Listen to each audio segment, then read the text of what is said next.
అదేవిధంగా ఆదోని నియోజకవర్గ ప్రజలందరికీ కూడా నమస్కారం తెలియజేసుకుంటూ, ముఖ్యంగా ఆదోని కుల బంధువులకు అందరూ కూడా నమస్కారాలు తెలియజేసుకుంటూ, మరి నిన్న ఆదోనిలో కొంతమంది నా వాల్మీకి బోయ కుల బంధువులు మరి ఆదోని మున్సిపల్ చైర్పర్సన్ గారు గౌరవనీయులు శాంతా గారికి మద్దతు తెలుపుతూ మరి వారు మాట్లాడడం జరిగింది. వారు మాట్లాడుతూ ఆ కొందరిలో ఒకరు మాట్లాడుతూ సాయి ప్రసాద్ రెడ్డి మరి బోయ శాంతా గారికి అన్యాయం చేశాడని వారి మాటల్లో మనం వినడం జరిగింది. అయ్యా, నా వాల్మీకి బంధువైనటువంటి మీకు, అదేవిధంగా వాల్మీకి కుల బంధువులందరూ కూడా తెలియజేసుకోవాల్సినటువంటి విషయాలు కొన్ని చెప్తా. మరి ఆంధ్ర రాష్ట్రం అంతటా కొన్ని నియోజకవర్గాల్లో అత్యధికంగా వాల్మీకులు నివసిస్తున్నటువంటి నియోజకవర్గాలలో మరి ముఖ్యంగా ఆదోని నియోజకవర్గంలో ఎక్కడా జరిగినటువంటి న్యాయం లబ్ధి ఆదోనిలో నివసిస్తున్నటువంటి వాల్మీకి కుల బంధువులకు జరిగిందని నేను గట్టిగా విశ్వసిస్తున్నాను. ఎలా అంటే 2 విషయాలు మీకు అందరికి తెలియజేసుకుంటా.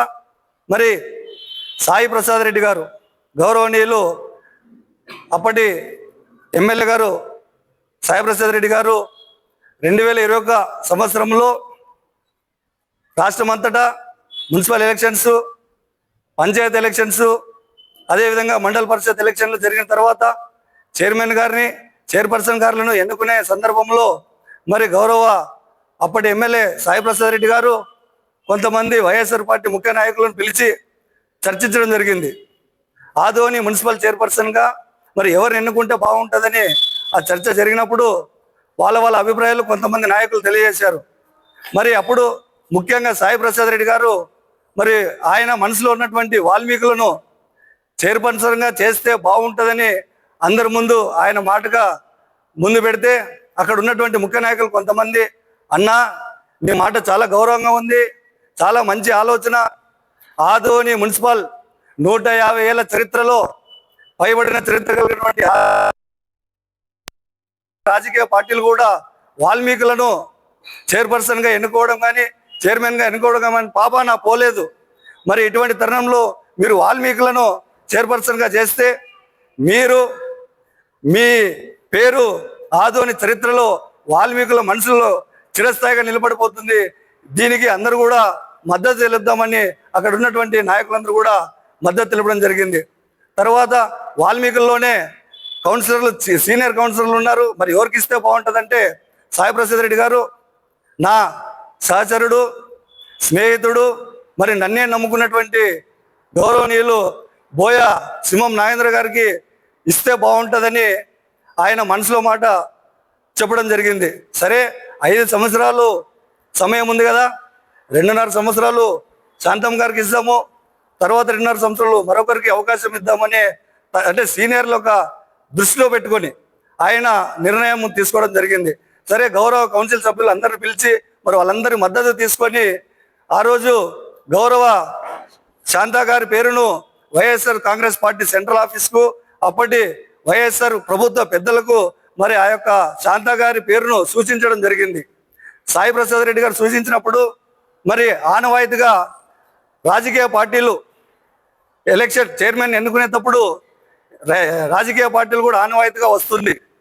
ఎవరినైతే ఎన్నుకుంటారో, ఎవరినైతే స్థానికంగా ఎమ్మెల్యే గారు పేరును సూచిస్తారో మరి అక్కడి నుండి సెంట్రల్ ఆఫీస్ నుండి ఒక లెటర్ రూపంలో స్థానికంగా ఎమ్మెల్యే గారికి మరి స్థానిక మున్సిపల్ ఎన్నికల అధికారికి ఒక లెటర్ పంపించడం జరుగుతూ ఉంది. ఇది అన్ని రాజకీయ పార్టీలు కూడా ఆనవాయితీగా తీసుకొచ్చేటువంటి విషయం. మరి ఇది ఆమె దృష్టిలో పెట్టుకోవాలా.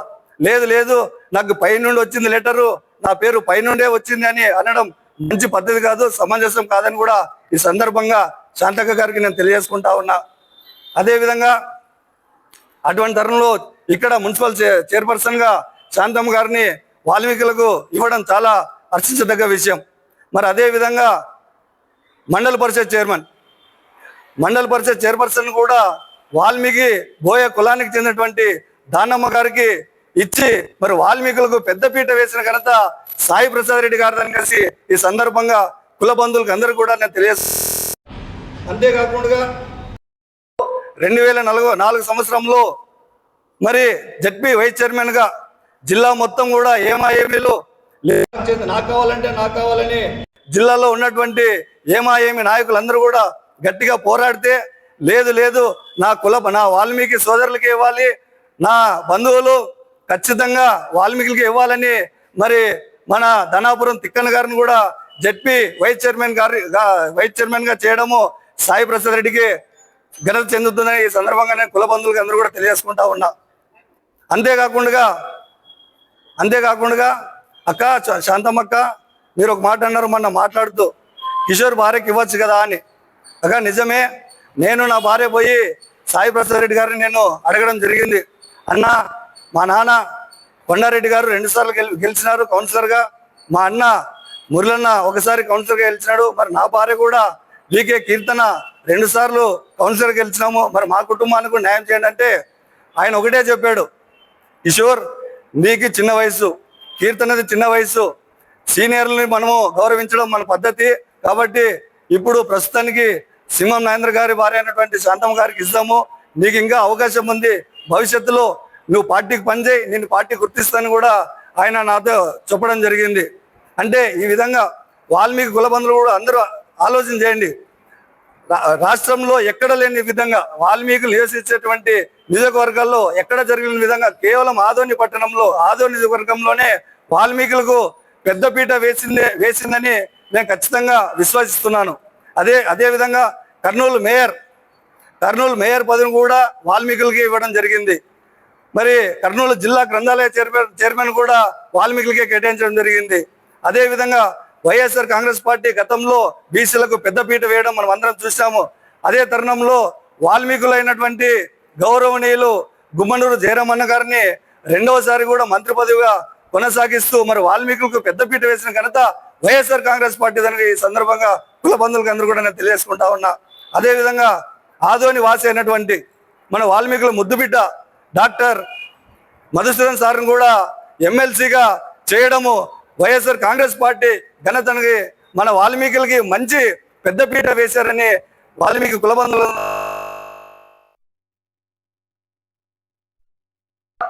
ఆదోని పట్టణంలో ఏ రాజకీయ పార్టీలో ఉన్నటువంటి అన్ని రాజకీయ పార్టీలో ఉన్నటువంటి వాల్మీకి బోయ కులస్తులు కూడా మంచి వాతావరణంలో జీవనం కొనసాగిస్తున్నాము.